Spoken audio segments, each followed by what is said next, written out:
Marcos 10, do 35 em diante. Então se aproximaram dele Tiago e João, filhos de Zebedeu, dizendo: Mestre, queremos que o Senhor nos conceda o que vamos pedir. Então Jesus lhes perguntou: O que querem que eu lhes faça? Eles responderam: Permite-nos que na sua glória nos assentemos, um à sua direita e o outro à sua esquerda. Mas Jesus lhes disse: Vocês não sabem o que estão pedindo. Será que podem beber o cálice que eu bebo, ou receber o batismo com que sou batizado? Eles responderam: Podemos. Então Jesus lhes disse: Vocês beberão o cálice que eu bebo, e receberão o batismo com que sou batizado. Quanto a sentar à minha direita ou à minha esquerda, não me compete concedê-lo, pois é aqueles para quem está preparado. Quando os outros 10 discípulos ouviram isso, começaram a ficar indignados com Tiago e João. Feche seus olhos e vamos orar mais uma vez. Amantíssimo Deus, Pai de nosso Senhor e Salvador Jesus Cristo, gratos somos, Senhor, pela Tua palavra, porque sabemos que ela é vida, que ela é força, que ela é ânimo, que ela é correção, que ela é orientação. E nesta noite, ó Deus, por meio da exposição desse texto, eu te rogo que o Senhor nos ajude a entender o que o Senhor quer nos ensinar por meio dessa passagem. Em nome de Jesus, nos ajuda, Senhor, para que assim vivamos de conformidade com a Tua vontade soberana. Em nome de Jesus te agradecemos, todos nós digamos amém. Amém. Se você tivesse agora, física e pessoalmente diante de Jesus, o que você pediria a Ele?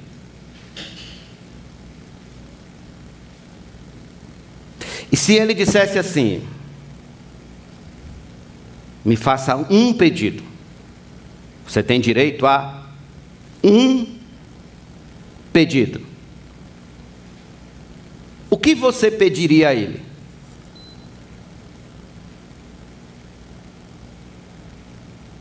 Preste atenção. Nosso Senhor, nos versículos anteriores a esse, tinha acabado de revelar em detalhes o que lhe aconteceria em Jerusalém. Nós consideramos isso no domingo passado. Quando Tiago e João, sem discernir o momento, lhe fazem um estranho pedido. Aliás, falando em coisas estranhas, tornou-se comum aos discípulos, irmãos, tanto aqui quanto nas duas predições anteriores à morte de Cristo, demonstrarem que não entenderam a gravidade da mensagem da cruz, agindo estranhamente à questão logo após Jesus anunciar a sua morte. Por exemplo, no capítulo 8, versículo 32, quando Jesus disse a eles que ia morrer, Pedro se levanta e tenta dissuadir nosso Senhor de sua ida à cruz, dizendo que o Senhor não vai à cruz, que é isso? O Senhor não, qualquer outro, menos o Senhor. E Jesus disse para ele: para trás de mim, Satanás, porque na minha frente só serve como pedra de tropeço. Ele não entendeu a verdadeira missão de Jesus em sua primeira vinda. No capítulo 9, versículo 34, quando Jesus anunciou a segunda vez que ia morrer, eles começaram a discutir entre eles quem era o maior entre eles, quem era o maior dos discípulos, quem era o mais piedoso, o mais espiritual, o mais amado, mostrando, revelando mais uma vez que não compreenderam o que Jesus falou sobre sua morte. Então, aqui no capítulo 10, nós também somos surpreendidos com essa situação constrangedora em que Tiago e João colocam tanto tanto nosso Senhor quanto os demais companheiros de caminhada. Eles simplesmente ignoram o que Jesus acabou de comunicar e eles apresentam a sua causa, introduzem a sua demanda. Eles estavam preocupados. Jesus já tinha dito 3 vezes que ia morrer em Jerusalém. 3 vezes. Esta era a sua missão. Entretanto, eles têm uma demanda. Eles têm um pedido a fazer. E eles precisam então se adiantar antes que seja tarde demais, antes que Jesus morra. Então eles se aproximam de Jesus e lhe fazem um pedido. Pastor, o que há de errado com o pedido deles? Por que este pedido não pode ser atendido por Jesus? Por quê? Ouçam. O atual episódio entre Jesus, Tiago e João nos ensina que nem sempre sabemos aproveitar as oportunidades que temos de pedir alguma coisa a Deus. Nem sempre. Porque há pedidos que Ele não pode nos atender. Há pedidos que nós fazemos que Ele não pode nos atender. Pastor, quais são os pedidos que Jesus não pode nos atender? Eu vou lhe dar 2 características desse pedido hoje à noite. Em primeiro lugar, os nossos pedidos egoístas. Os nossos pedidos egoístas. Vocês lembram o que foi que eles pediram a Jesus aqui? Volte comigo com o texto, por favor, rapidinho, e veja comigo do verso 35 a 38, face A, e depois o 41. Então se aproximaram dele Tiago e João, filho de Zebedeu, dizendo: Mestre, queremos, é a vontade deles, que o Senhor nos conceda o que vamos pedir. E Jesus lhe respondeu: o que querem que eu lhes faça? Eles responderam: permite-nos que na sua glória nos assentemos um à sua direita e o outro à sua esquerda. Mas Jesus lhes disse: vocês não sabem o que estão pedindo. Veja o versículo número 41. Quando os outros 10 discípulos ouviram isso, começaram a ficar indignados com Tiago e João. Observe, não precisa ser um psicólogo, ser um analista da personalidade humana, para se perceber que o pedido de Tiago e João está pejado, está cheio, está encharcado de egoísmo, de interesse próprio, de individualismo. Nós vimos no verso 41 que os demais discípulos ficaram chateados com eles. Começaram a ficar irritados com aquele tipo de pedido. Porque eles queriam que Jesus, antes de ir à cruz, desse a eles um cheque em branco assinado. Uma garantia de que eles assentariam à direita e à esquerda de nosso Senhor.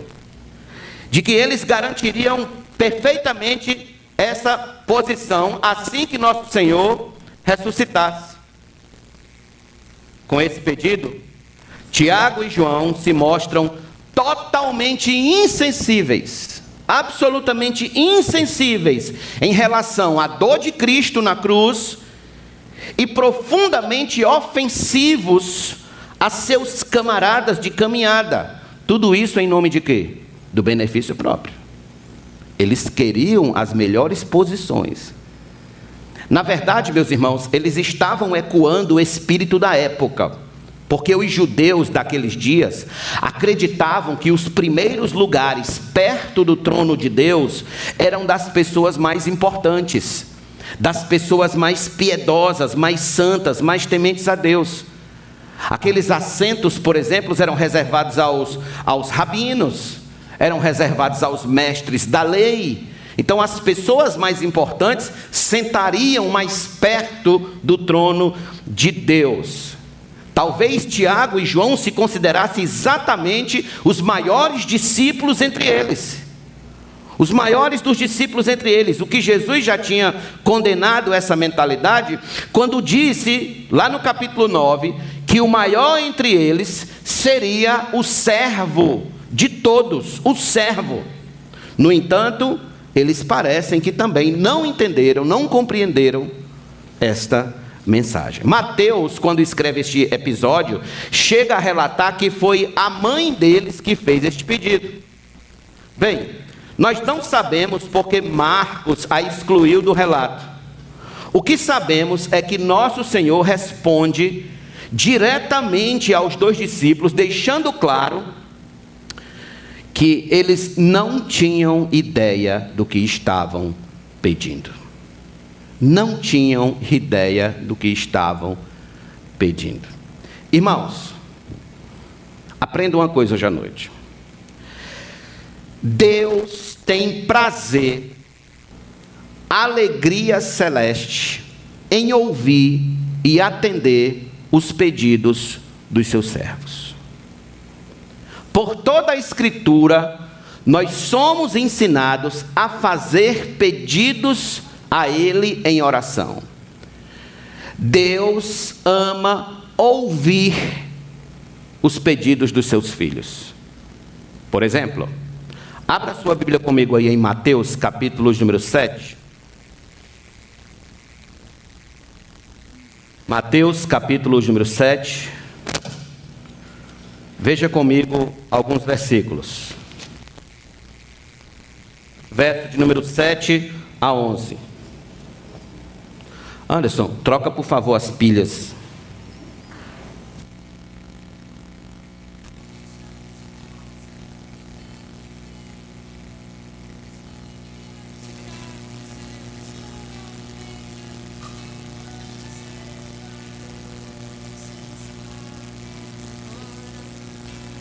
Vamos lá, meus irmãos, improvisando aqui enquanto ele organiza ali para ver se dá certo. Nós vamos ler de Mateus 7, do versículo 7 a 11, que diz assim: Peçam e lhes será dado, busquem e acharão, batam e a porta será aberta para vocês. Pois todo o que pede, recebe, e o que busca, encontra, e a quem bate, a porta será aberta. Ou quem de vocês, se o filho pedir pão, lhe dará uma pedra? Ou se pedir um peixe, lhe dará uma cobra? Ora, se vocês que são maus, sabem dar coisas boas aos seus filhos, quanto mais o Pai de vocês que está nos céus dará coisas boas aos que lhe pedirem. Então, veja bem, perceba bem. Jesus ensina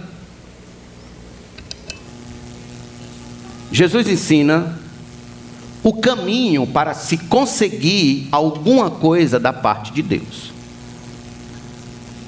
Precisamos agir, precisamos rogar, precisamos bater na porta até que ela se abra. Precisamos buscar até achar. Este é o segredo. Portanto, em parte alguma das Escrituras, Deus fechou o coração para não ouvir os pedidos e súplicas dos seus filhos. Muito pelo contrário. Ele próprio determinou em sua soberania que seja assim no relacionamento entre ele e os homens. Que os homens peçam a ele e ele atenda os pedidos dos homens. Por exemplo, no primeiro livro de Samuel, quando Ana falou ao sacerdote Eli sobre seu filho Samuel, ela disse, 1 Samuel 1, 27, ouça: era por este menino que eu orava, e o Senhor Deus me concedeu o pedido que eu fiz. Em 2 Crônicas, capítulo 7, versículo 14, está escrito: se o meu povo, que se chama pelo meu nome, se humilhar e orar, me buscar e se converter dos seus maus caminhos, eu ouvirei dos céus, ouça, perdoarei os seus pecados e sararei a sua terra. No Salmo 34, versículo 17 diz: clamam os justos e o Senhor os escuta e os livra de todas as suas angústias.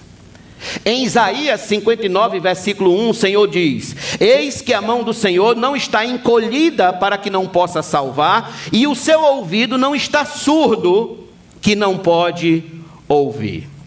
Em Filipenses capítulo 4, versículo 6, o apóstolo Paulo disse: não fiquem preocupados com coisa alguma, mas em tudo sejam conhecidas diante de Deus os pedidos de vocês, pela oração e pela súplica com ações de graça.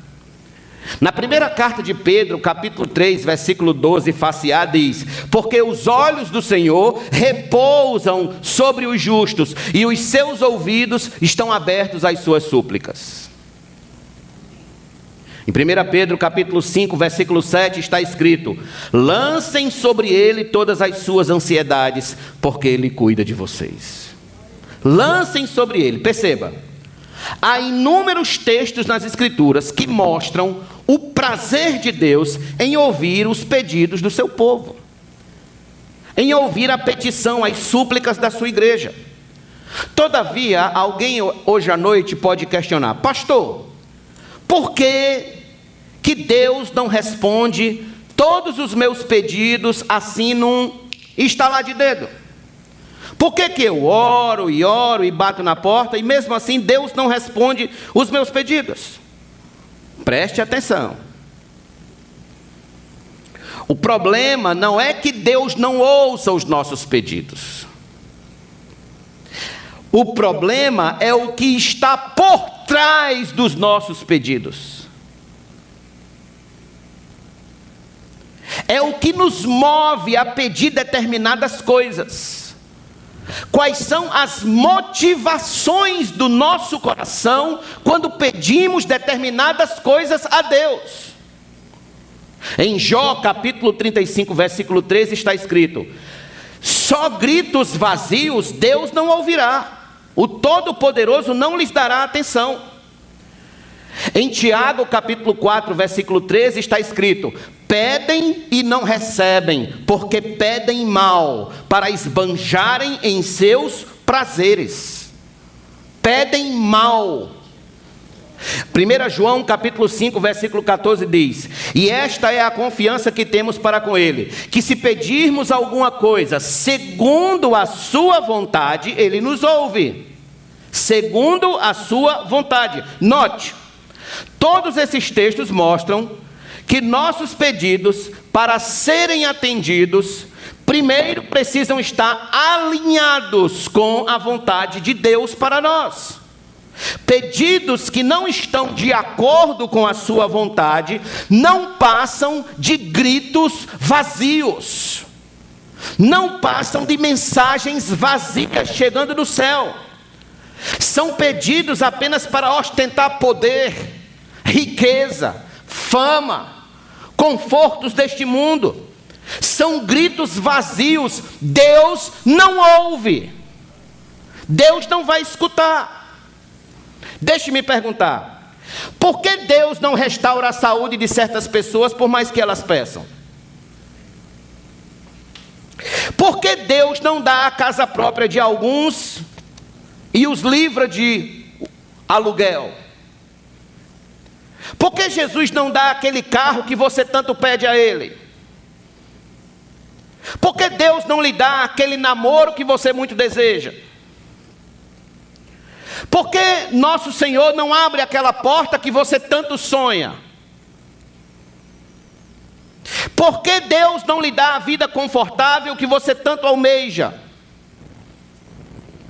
Por que Deus não resolve aquele problema crônico do seu casamento que tanto lhe incomoda, que tanto lhe inquieta, que tanto lhe machuca? Por quê?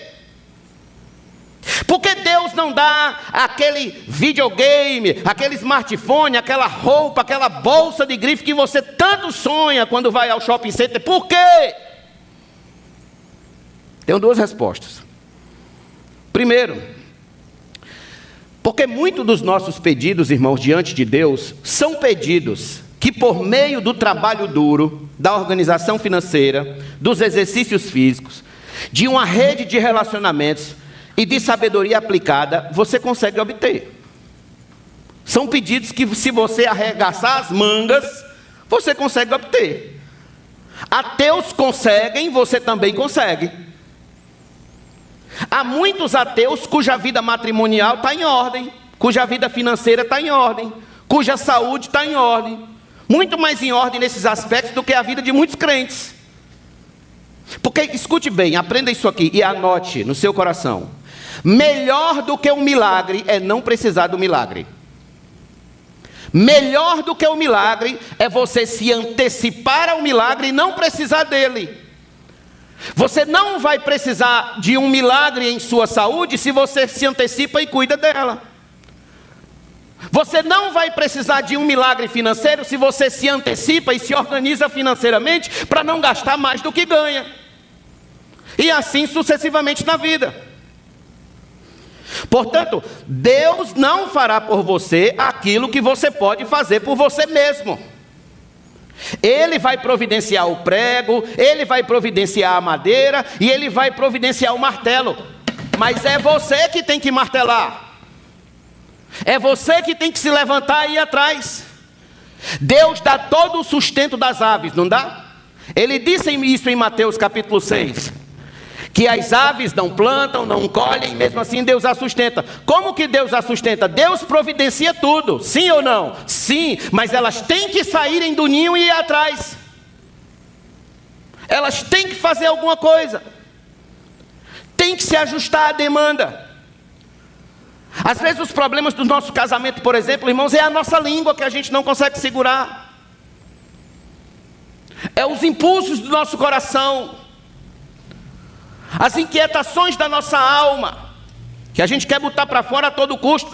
Está lá o casamento, cheio de problema, então a gente vem bater na porta do céu em busca de um milagre, quando muitas das vezes o milagre é só falar menos.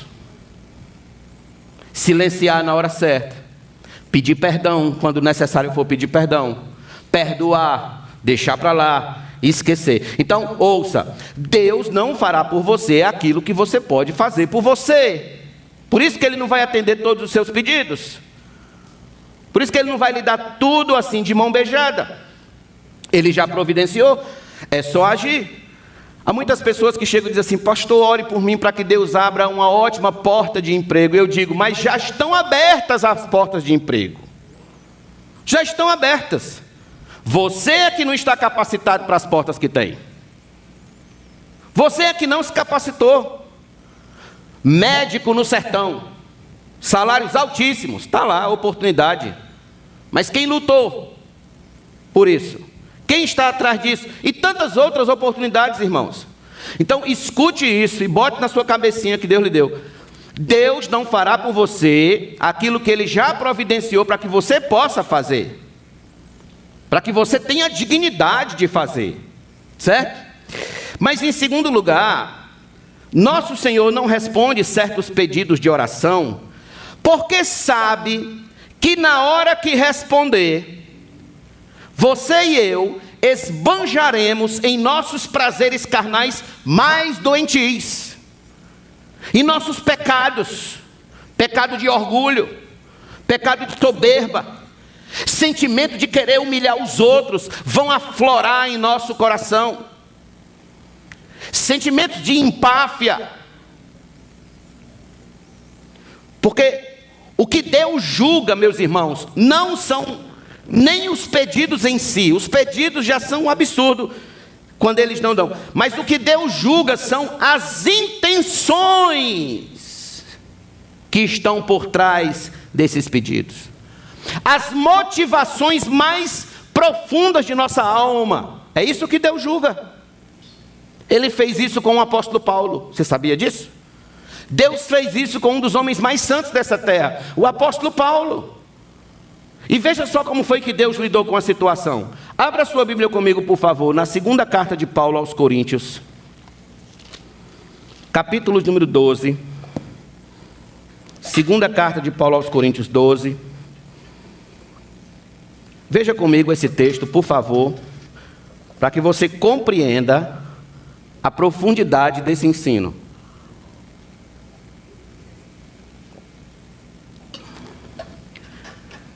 Se é necessário, versículo 1, que eu me glorie, ainda que não seja conveniente, vou falar a respeito das visões e revelações do Senhor.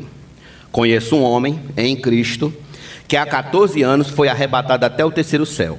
Se isso foi no corpo ou fora do corpo, não sei, Deus o sabe. E sei que esse homem, se no corpo ou sem o corpo, não sei, Deus o sabe, foi arrebatado ao paraíso e ouviu palavras indizíveis, que homem nenhum tem permissão para repetir. Desse eu me gloriarei, não porém de mim mesmo, a não ser nas minhas fraquezas. Pois se eu vier a gloriar-me, não serei louco, porque estarei falando a verdade.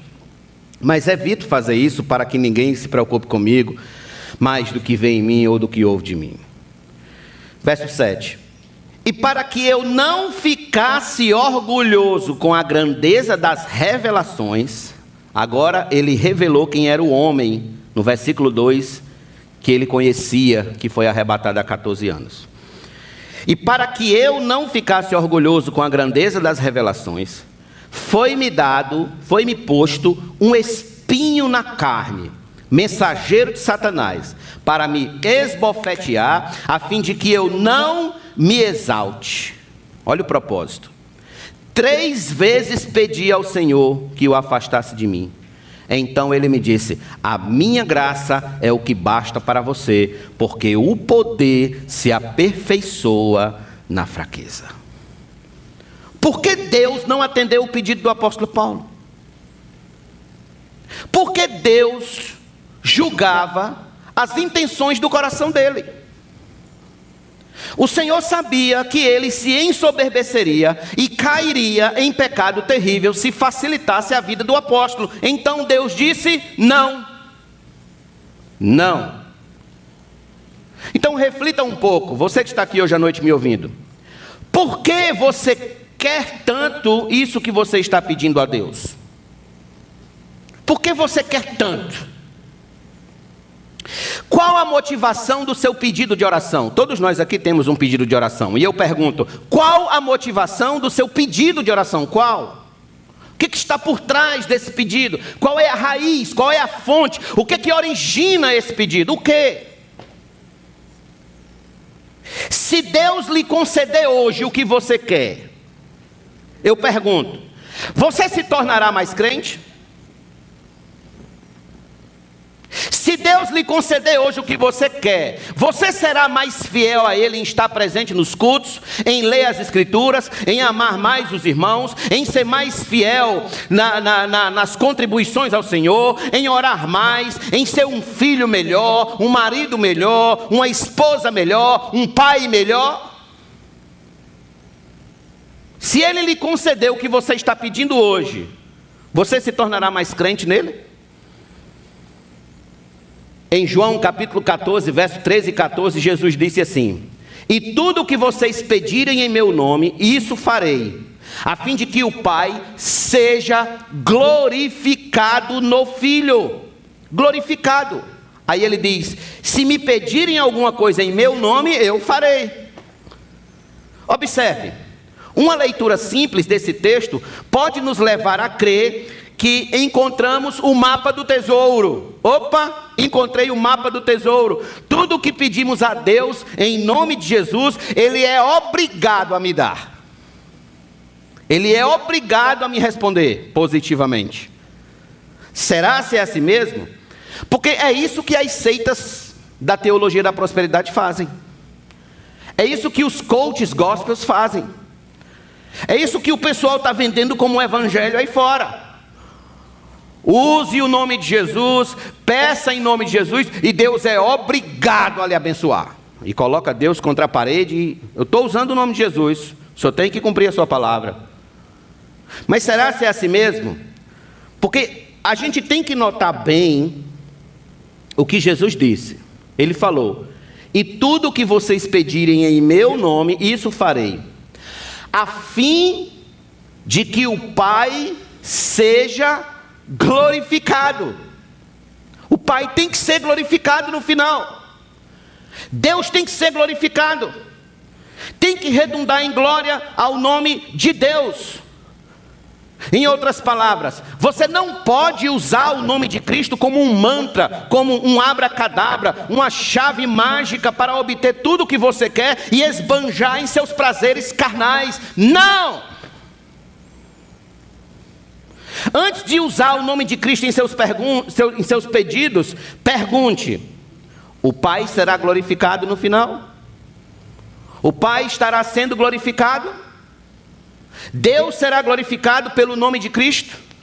Será se eu não estou usando o nome de Cristo em vão diante de Deus?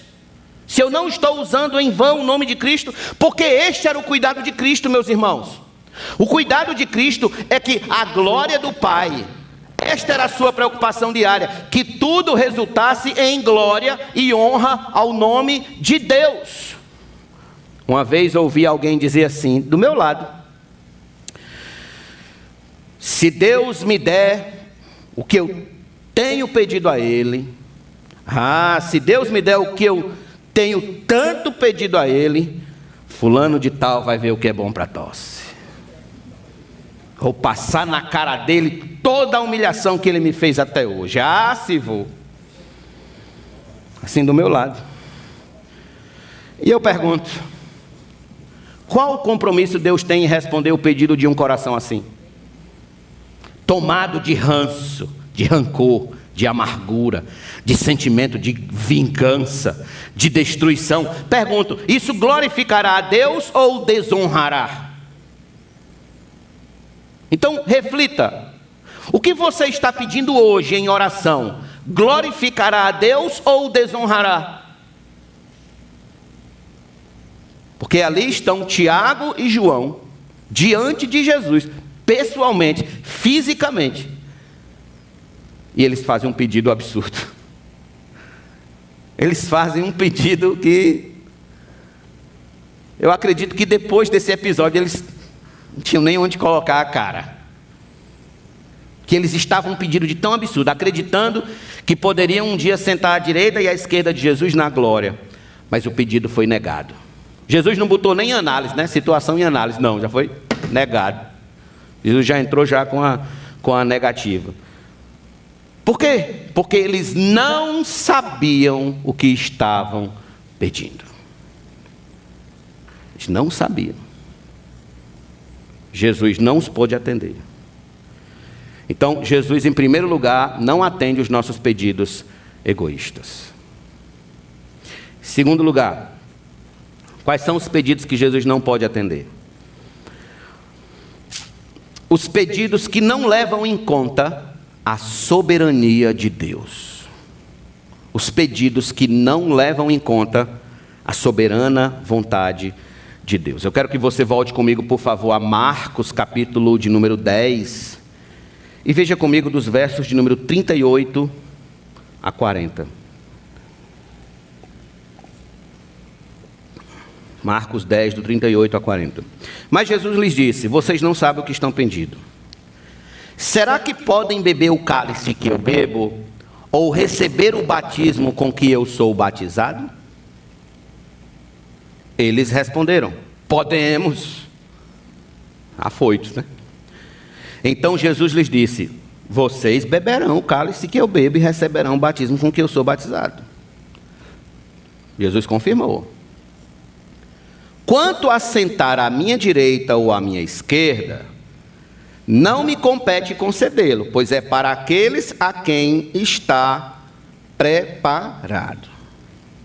Observe.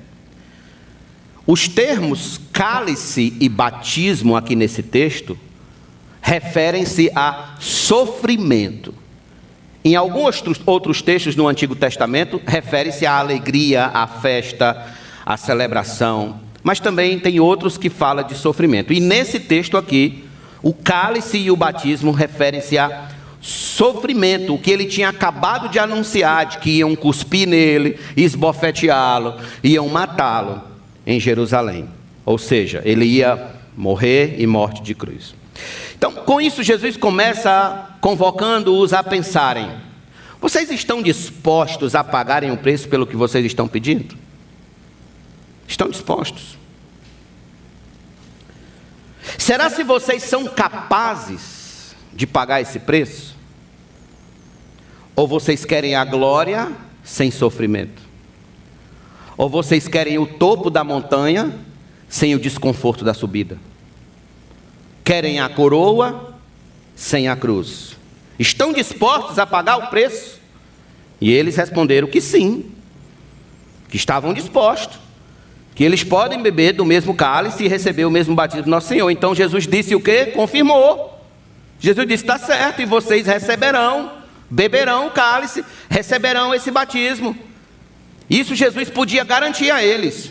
O que Jesus não podia garantir era a outra parte, de que eles sentariam à direita e à esquerda. E de fato, Tiago e João receberam o cálice e o batismo, porque Tiago, em Atos capítulo número 12, ele foi morto a fio da espada por Herodes. E João, se nós levarmos em conta a tradição da igreja, ele foi lançado dentro de um caldeirão de óleo quente, de óleo fervendo, e depois foi banido para a ilha de Patmos.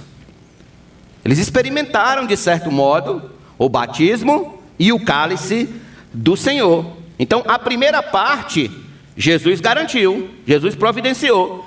Mas a segunda parte não era da competência dele, era da competência do Pai. Marcos aqui nesse texto não fala do Pai, porém Mateus no capítulo 20, ele traz essa revelação, que foi o Pai, era o Pai que estava preparando esses lugares. De todo modo, meus irmãos, o que nosso Senhor está dizendo aqui é que o pedido deles não está levando em conta a soberania de Deus, a vontade de Deus, a competência final de Deus para responder o que eles querem.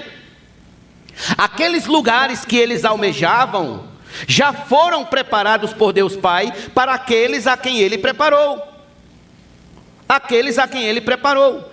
Aqueles a quem Ele reservou. Isso era da competência soberana do Pai, da competência soberana de Deus. Então, mais uma vez, nós temos diante de nós um texto que prova a plena humanidade e sujeição de Cristo à vontade do Pai. A plena humanidade e sujeição de Cristo à vontade do Pai. Quando estava falando sobre a sua segunda vinda, em Marcos capítulo 13, verso 32, e perguntaram, quando essas coisas sucederão, Senhor? Quando é que tu virás? E aí Jesus respondeu, mas a respeito daquele dia ou da hora, ninguém sabe, nem os anjos no céu, nem o Filho, senão o Pai. Aqui em João capítulo 5, se você puder vir comigo, por favor, em João capítulo número 5, esse texto deixa claro a sujeição de Cristo à soberania do Pai. Veja, versículo de número 19. Então Jesus lhes disse, em verdade lhes digo, que o Filho nada pode fazer por si mesmo, senão somente aquilo que vê o Pai fazer. Porque tudo que este fizer, o Filho também faz. Porque o Pai ama o Filho e mostra tudo o que faz, e maiores obras do que essa lhe mostrará, para que vocês fiquem maravilhados. Pois assim como o Pai ressuscita e vivifica os mortos, assim também o Filho vivifica aqueles a quem quer. E o Pai não julga ninguém, mas confiou todo o julgamento ao Filho, para que todos honrem o Filho, assim como honram o Pai. Quem não honra o Filho, não honra o Pai que o enviou. Perceba, há uma relação de sujeição e soberania. Há uma relação, um relacionamento de humildade da parte do Filho e de amor e de cuidado para com o Filho por parte do Pai, de modo que o Filho jamais entra na competência do Pai, jamais interfere ali, porque confia no Pai e se submete à vontade soberana do Pai. Ele disse em João capítulo 4, a minha comida consiste em fazer a vontade do meu Pai. Este era o seu mais absoluto compromisso, fazer a vontade de Deus. Irmãos, esse é o modelo perfeito de como a gente deve se relacionar com Deus. Submetendo-nos à sua soberania, à sua santa vontade, aos seus mandamentos e aos seus estatutos perpétuos. Ouça, quando nos relacionamos neste nível com Deus, muito de nossas ansiedades desaparecem. Por quê, pastor? Porque como filhos, nós sabemos que nada nos acontece fora da soberania do Pai Celestial. Irmãos, este é mais um aspecto do caráter cristão. É a submissão à vontade do Pai Celeste. Você não pode dizer que é filho de Deus se você não se submete à vontade soberana do Pai Celeste.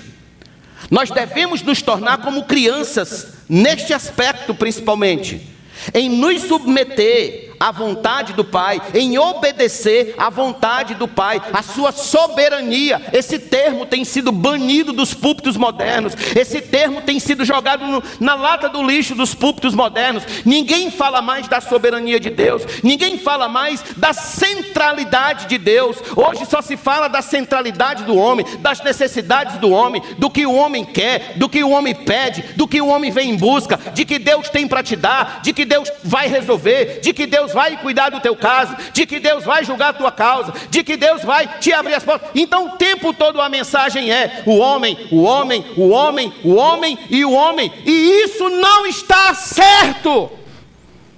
A soberania de Deus tem sido banida. E ninguém fala mais sobre a soberania de Deus, sabe por quê? Porque quando se fala da soberania de Deus, nos humilha, nos coloca em nosso devido lugar de criatura, de pó, de cinza. Porque soberano é Ele, não nós. Ele é soberano, é Ele que está assentado entre os querubins, é Ele que está assentado no trono do universo, é ao redor dele que tem anjos cantando: Santo, Santo, Santo é o Senhor dos exércitos, e a terra está cheia da sua glória. É ao redor do trono dele, não da minha cadeira.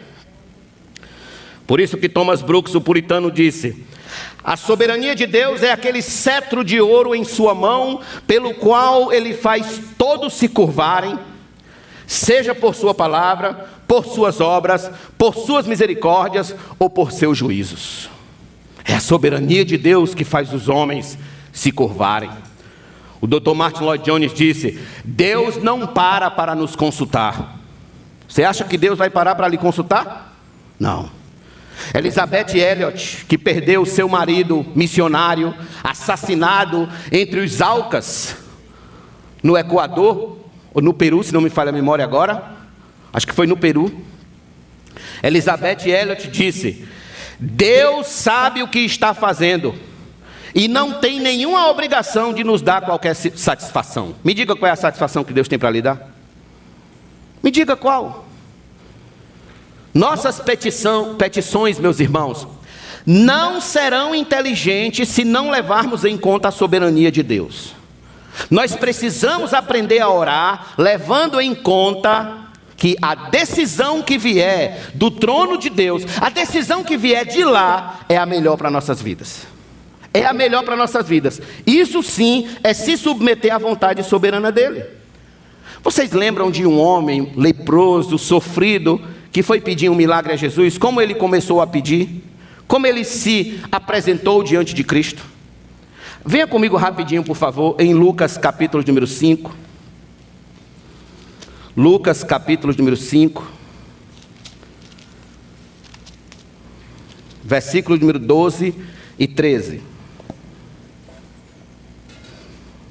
Lucas 5, 12 e 13.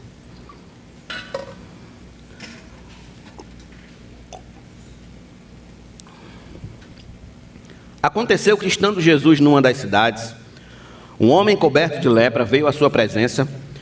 Quando ele viu Jesus, prostrou-se com o rosto em terra e pediu: Senhor, se quiser, pode purificar-me. E Jesus, estendendo a mão, tocou nele, dizendo: Quero sim, fique limpo. E no mesmo instante, a lepra daquele homem desapareceu. Veja, note como ele abordou o Senhor. Não chegou com nenhuma exigência, não colocou Jesus contra a parede, mas ele se aproxima com humildade e diz: Senhor, se quiser, o Senhor pode me purificar. Meu amigo, se você for pedir alguma coisa a Deus, comece assim: Senhor, se tu quiser, tu pode me socorrer nessa enfermidade. Se tu quiser, tu pode me dar a casa própria dos meus sonhos. Se tu quiser, tu pode transformar meu filho. Se tu quiser, tu pode transformar meus pais. Senhor, se tu quiser me ajudar nessa prova de concurso, tu podes e eu passo. Se tu quiser me ajudar com essa causa na justiça, se tu quiser me ajudar nesse casamento difícil, com esse meu professor ateu, enfim, comece por aí, Senhor, se tu quiser. Isso é uma oração que se inicia debaixo da soberania de Deus. Debaixo da soberania de Deus. Irmãos, tem um conceito muito antigo, bíblico inclusive, que nós temos abandonado ao longo dos tempos, que é esse aqui, ó. Abra sua Bíblia comigo em Tiago, por favor, capítulo número 5. Venha comigo em Tiago. É importante que você ponha os seus olhos sobre esse texto, para que isso volte a refrescar a sua memória. Eu via muitos, os mais antigos, falarem isso constantemente. Mas é importante a gente trazer de novo esse conceito para a nossa vida. Não apenas para a nossa oração, mas para a nossa vida de um modo geral. Resgatando a soberania de Deus sobre nossas cabeças. Capítulo 4, versículo de número 13. Escutem agora vocês que dizem: hoje ou amanhã iremos para a cidade tal, e lá passaremos um ano, e faremos negócio e teremos lucros. Vocês não sabem o que acontecerá amanhã. O que é a vida de vocês? Vocês não passam de neblina que aparece por um instante, e logo se dissipa. Em vez disso, deveriam dizer: se Deus quiser, não só viveremos, como também faremos isto ou aquilo. Agora, entretanto, vocês se orgulham das suas arrogantes pretensões. Todo orgulho semelhante a este é mau. Só até aí. Perceba, todos os nossos atos, para não serem pretensiosamente orgulhosos e maus, devem estar submetidos à soberania de Deus. Tanto o nosso entrar quanto o nosso sair, tudo deve ser levado em oração, dizendo: se Deus quiser, eu vou sair de casa e eu voltarei para casa. Se Deus quiser, porque se Ele não quiser. Próprio Jesus, quando estava no Getsemane, orou ao Pai dizendo: Abba, Pai, tudo te é possível, passa de mim esse cálice, porém não seja o que eu quero, e sim o que tu queres. Não seja feita a minha vontade, mas a tua vontade. Irmãos, é aqui onde se vê a diferença da oração de um crente e a oração de um pagão. A oração de alguém que nasceu de novo e a oração de um pagão. Porque a oração do pagão é baseada no que ele pode dar em troca para a divindade. No que ele pode dar em troca. Ele faz certos sacrifícios a fim de obrigar a divindade a dar o que ele pede. Vocês devem lembrar dos profetas de Baal, que ficavam lá se mutilando, né, batendo em si mesmo, todos se estourando para que Baal mandasse fogo do céu. Então eles estavam fazendo um sacrifício para que Baal se obrigasse a atender a oração deles. Isso é barganha com a divindade. Os amonitas queimavam bebês, crianças, ao deus pagão Moloque, a fim de garantirem boas colheitas. Queimavam crianças a Moloque.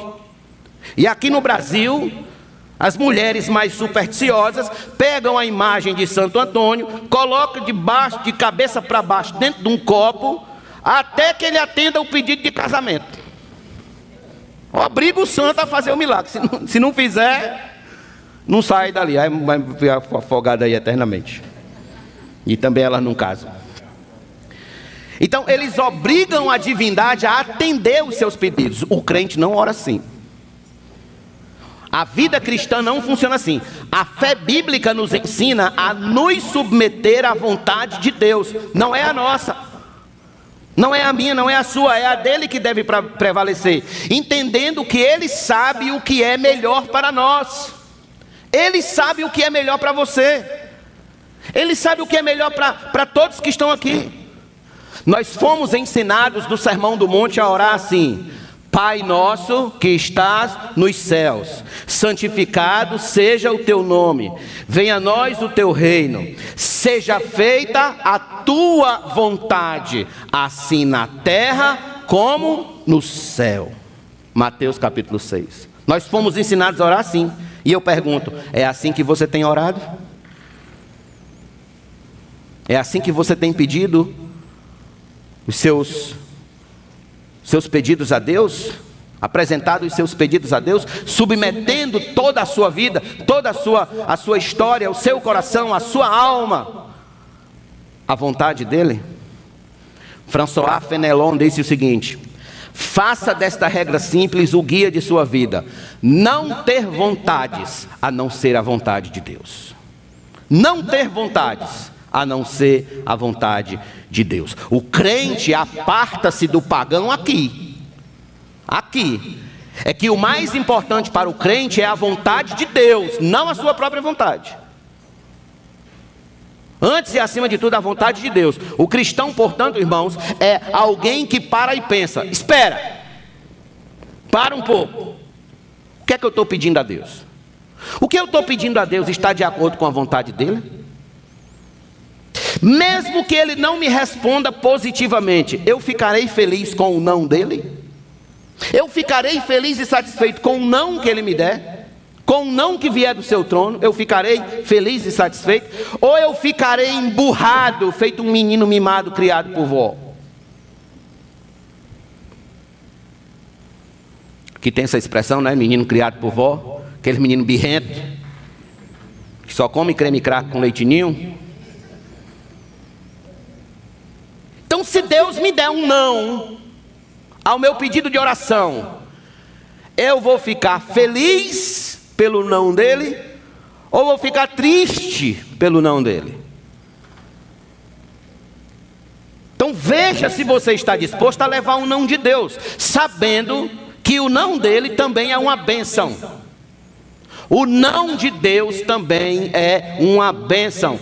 Que o não dEle é o não de um pai. Você já deu não para o seu filho? Por que você deu não para o seu filho? Porque você sabia que era o melhor para ele, não sabia? Da mesma sorte é Deus. Deus vai lhe dar muitos nãos, porque Ele sabe o que é melhor para você. Ele sabe o que é melhor.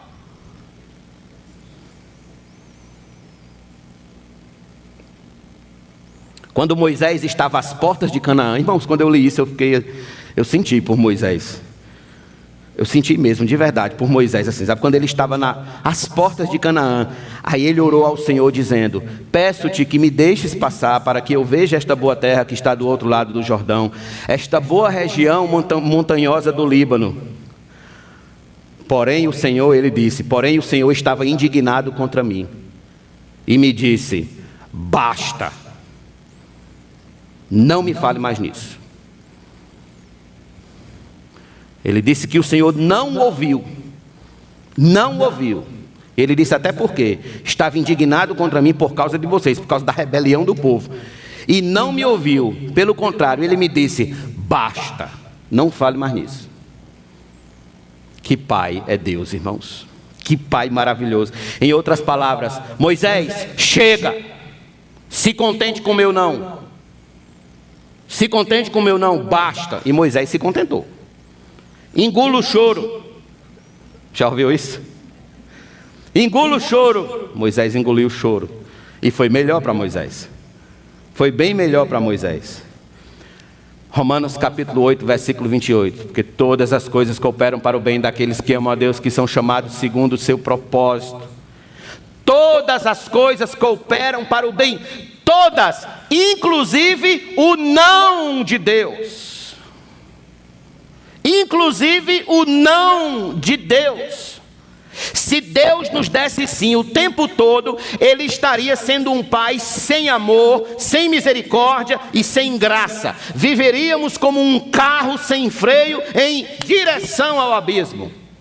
Os psicólogos chamam isso de a síndrome do imperador. Aquela criança que os pais dão tudo para ela e elas não têm limites, elas não respeitam mais pai, não respeitam mais ninguém. Aconteceu um caso triste aqui em João Pessoa, vocês devem lembrar, de uma criança que o pai negou dar a ela o smartphone e ela se jogou, se não me falha a memória, do 25º, 26º andar de um prédio aqui em João Pessoa. Eu acho que ela tinha 10 anos de idade, essa menina, não sei. Síndrome do imperador. No dia que se nega a dar, o pai é ruim, o pai é mau, o pai não presta, a mãe não presta e por aí se vai. Mas Deus diz não. E eu vou dizer uma coisa a vocês: louvado seja Deus que nos trata não segundo o nosso coração caído, mas sim segundo a sua soberania maravilhosa, porque Ele sabe o que é melhor para nós, Ele sabe o que é melhor para você, Ele sabe o que é melhor para a sua vida, Ele sabe o que é melhor para o seu casamento, Ele sabe o que é melhor para a sua saúde, Ele sabe o que é melhor para o seu ministério. Deus sabe o que é melhor para nós, sabe do que precisamos, sabe o que nos dá no tempo certo e na hora certa. E também sabe tirar. E também sabe tirar de nós, a fim de que vivamos para a sua glória e sejamos verdadeiramente felizes. No saí do ventre da minha mãe e no voltarei. O Senhor deu e o Senhor tomou. Bendito seja o nome do Senhor. Disse Jó quando perdeu seus 10 filhos. Seus 10 filhos. Permita-me concluir essa mensagem dizendo o seguinte. Eu comecei essa mensagem com uma pergunta, né? Se você estivesse hoje diante de Jesus, agora, diante de Jesus, físico e pessoalmente, fisicamente, qual pedido você faria a Ele? Se fosse apenas direito a um pedido. A um pedido. Qual pedido você faria? Se você não quer desperdiçar seu único pedido de oração, como fez Tiago e João, acho que depois desse pedido, Tiago e João não pediram nunca mais nada a Cristo, porque esse pedido aqui foi demais. Se você não quer desperdiçar seu único pedido de oração, como fez Tiago e João, primeiro verifique se esse pedido não é egoísta. Não é um pedido pecaminoso. Quais as motivações, as intenções? E depois, submeta esse pedido à soberania dele, dizendo: seja feita a tua vontade. Um filho verdadeiro de Deus termina sua oração dizendo: seja feita a tua vontade. Há um cântico do grupo Vencedores por Cristo, cujo título é o seguinte: Vontade de Deus, que diz assim: confie no Senhor de todo o seu coração. Não se apoie jamais no que pensa ser melhor aos seus próprios olhos. Dê a Ele lugar devido em todas as situações. Não se julgue autossuficiente demais aos seus próprios olhos. Quem sabe o que é melhor para você não é Tiago e João. Quem sabe o que é melhor para você é Cristo. O Tiago e o João do seu coração aí, eles fazem pedidos que Deus não pode atender. Mas se contente com a vontade soberana de Deus agindo em sua vida. Se você quiser me acompanhar, será o último texto que nós leremos hoje à noite, em Romanos, capítulo de número 11.